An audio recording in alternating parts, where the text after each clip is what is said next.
जो परिनिर्वाण दिवस के रूप में मनाया जाता है।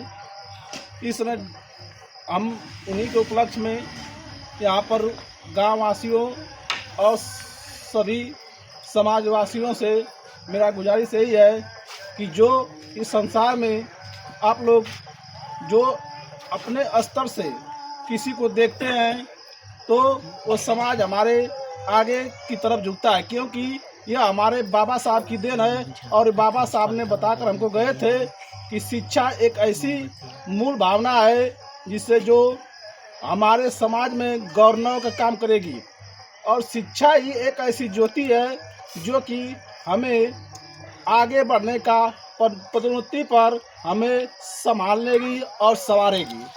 बाबा साहब ने यह भी कहकर गए थे कि शिक्षा एक ऐसा है, एक मूल मंत्र है जो हमारे देश में जितने भी नागरिक हैं शिक्षा के प्रति वह खिलवाड़ न करें। और जितने बच्चे हमारे छोटे बच्चे हैं, ये सब जो शिक्षा एक ऐसी उपस्थिति है जो कि जो उसको लेगा वही उसको आगे चलकर उसको अपने समाज को संभालेगा। बाबा साहब ने उनके पास कोई ऐसा धन दौलत नहीं था, वो अपने समाज को, हमने देखा कि वो बताने वाले बताते हैं, लोग हम भी पढ़े हैं कि बाबा साहब को पढ़ने के लिए बहुत कठिनाइयों का सामना करना पड़ा। लोग तमाम कहानियों के माध्यम से, टीवी के माध्यम से, दूरदर्शन के माध्यम से दिखाते हैं कि बाबा साहब जो थे वो क्या करते कि विद्यालय के पीछे जो चांदनी रात उगती थी उसके सहारे उन्होंने अपनी शिक्षा ग्रहण की। और जब वह मैट्रिक पास किए, मैट्रिक मतलब होता है हाई स्कूल, उन्होंने हाई स्कूल जब प्रथम उत्तीर्ण हुए तो लोग तमाम गांव वाले उनके देशवासियों ने कहा कि एक अछूत का लड़का इतना ज़्यादा कैसे पास, मतलब इतना नंबर कैसे ला गया। बहुत गर्वनी की बात है कि ये सब सोचने लगे। हम लोग सोचते थे कि इस समय सब लोग सोचते हैं कि हाई स्कूल बहुत आसान है, लेकिन उस समय हाई स्कूल पास करना सबसे कठिनाई की बात होती थी। और बाबा साहब जब हाई स्कूल उत्तीर्ण किए तो उस समय उनके यहाँ एक राजा रहते थे जय सिंह, जिनके वो बड़ौदा के राजा थे। उन्होंने कहा कि बाबा साहब आप पढ़ने में इतने अच्छे हैं, जो कि हाई स्कूल में पूरे यहाँ हमारे जितने समाज है इसके में आप अग्रणी है, इसलिए मैं आपको अपने तरफ से मैं छात्रवृत्ति के तौर पर आपको कुछ धन दूंगा, जिससे आप क्या करेंगे कि इसके आगे जाकर पढ़ाई करेंगे। बाबा साहब ने कहा ठीक है, मैं तो पढ़ाई कर सकता हूँ, लेकिन मेरे पीछे मेरे समाज इतना है कि मैं उनको कैसे निकालूंगा। बाबा साहब ने फिर निर्णय बनाया कि मैं पढ़ने जाऊंगा। उन्होंने अपने भारत से उसी छात्रवृत्ति के माध्यम से अपने भारत से वो कोलंबिया यूनिवर्सिटी अमेरिका चले गए, और कोलंबिया यूनिवर्सिटी से उन्होंने पीएचडी की जब उपाधि ग्रहण कर आए तो उन्होंने देखा कि अरे हमारा समाज तो बहुत पीछे है। तो उन्होंने कोलंबिया यूनिवर्सिटी से और फिर इसके बाद चले गए बैरिस्टरी। उस समय बैरिस्टरी बहुत बड़ी चीज़ थी। बैरिस्टरी जो होता है वकीली से बड़ा होता है, जज से भी बड़ा होता है। उस समय बस एक ही व्यक्ति था बैरिस्टरी का उपाधि धारण किया था, माननीय गांधी जी।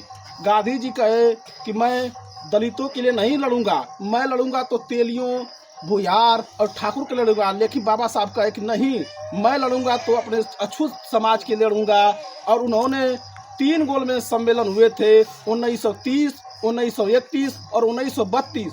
तीनों में उन्होंने जाकर लंदन में और हमारे समाज के लिए, अछूत समाज के लिए उन्होंने संघर्ष की लड़ाई की।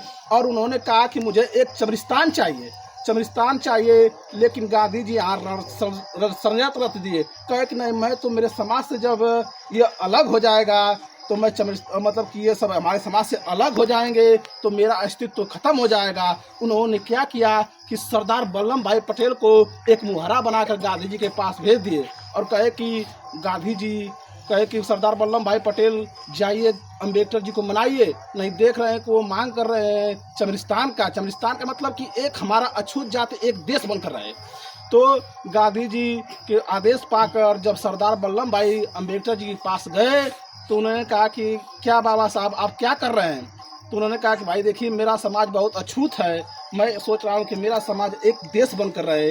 लेकिन उनके बातों को अवहेलना करते हुए गांधी जी की बातों को बात सुनकर वो सरदार वल्लभ भाई की बातों का अवहेलना करते हुए अम्बेडकर जी बोले कि मैं नहीं मानूंगा, लेकिन उन्होंने क्या किया, आखिरी में उन्होंने पूना पैक्ट 1932 में उन्होंने अनशन कर दिया।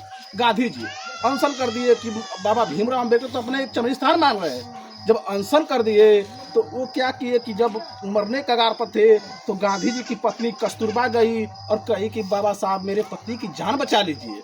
बाबा साहब कहे क्या बात है, तब तो उन्होंने बताया कि ऐसी ऐसी बात है। फिर पूना पैक्ट 1932 में फिर समझौता हुआ और कहे समझौते के दौर पर कहे कि ठीक है मैं तो नहीं एकता मतलब अलग नहीं होऊंगा, लेकिन मुझे आरक्षण चाहिए।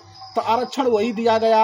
हम लोग को 10% हर प्रतिवर्ष 10% का आरक्षण मिलता है। वो भी इस समय ऐसी सरकार है जो कि आरक्षण खत्म करना चाहती है।